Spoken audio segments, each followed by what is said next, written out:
Good morning student. मैं विनोद कुमार जहांगीर आज फिर से हाजिर हूँ एक नई वीडियो के साथ। स्टूडेंट्स, आज हम पढ़ेंगे कार्बोहाइड्रेट का क्लासिफिकेशन, कंप्लीट क्लासिफिकेशन पढ़ेंगे हम। इससे पहले हमने जो क्लासिफिकेशन पढ़ा है वो कुछ क्लासिफिकेशन पढ़ लिया है, थोड़ा सा क्लासिफिकेशन बचा हुआ था, वर्गीकरण बचा हुआ था। आज हम उसको कंप्लीट करेंगे। हमने स्टूडेंट्स दो प्रकार का वर्गीकरण पढ़ लिया था। सबसे पहला हमने पढ़ा था भौतिक गुणों के आधार पर, और भौतिक गुणों के आधार पर हमने पढ़ा था शर्कराएँ या शर्कराएँ। दूसरे नंबर पे हमने पढ़ा था अपचयी और अनपचयी शर्कराएँ। दोनों प्रकार के लिए पढ़ लिया था हमने। अपचयी शर्करा के लिए पढ़ा था हमने जो टोलेन अभिकर्मक फेलिंग विलयन का अपचयन करती है, उसे अपचयी शर्करा कहते हैं। और अनपचयी शर्करा के लिए हमने पढ़ा था जो टोलेन अभिकर्मक व फेलिंग विलयन का अपचयन नहीं करती हैं, उन्हें अनअपचयी शर्कराएँ कहते हैं। ये दो प्रकार के हो गए थे। तीसरे प्रकार का हमने पढ़ा था जल अपघटन के आधार पर। स्टूडेंट, जल अपघटन के आधार पर हमने एक प्रकार उसका पढ़ लिया था और वो था मोनोसैकराइड।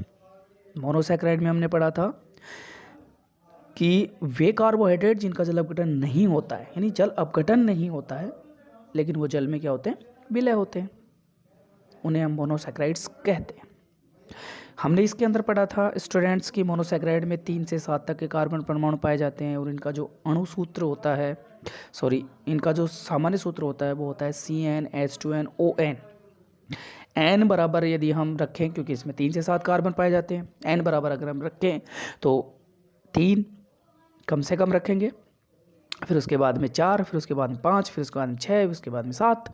और कार्बोहाइड्रेट का जो अनुलग्न हमने बताया था वो था ओज, इसलिए 3 कार्बन वाले को बोलेंगे ट्रायोज, 4 वाले को टेट्रोज, 5 वाले को पेंटोज, 6 वाले को हेक्सोज और 7 वाले को हेप्टोज।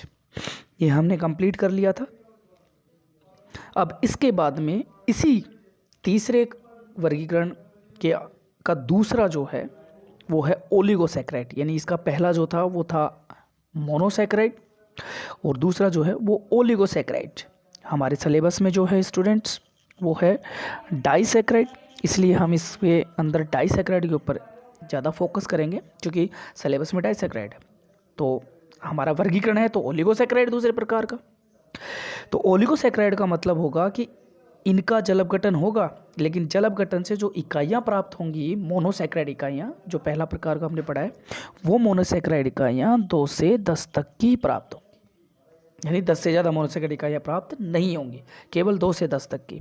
तो वे कार्बोहाइड्रेट जिनके जल अपघटन से, यानी जल अपघटन होगा इनका, तो इनके जल अपघटन से 2 से 10 तक की मोनोसैकराइड इकाइयाँ प्राप्त होती हैं, उसे कहते हैं ओलिगोसैकराइड्स। और इसमें डाइसैकराइड इंपॉर्टेंट होगा, क्योंकि 2 इकाइयाँ प्राप्त होंगी जल अपघटन से तो इसे डाइसैकराइड, 3 होंगी तो ट्राई, 4 होंगी तो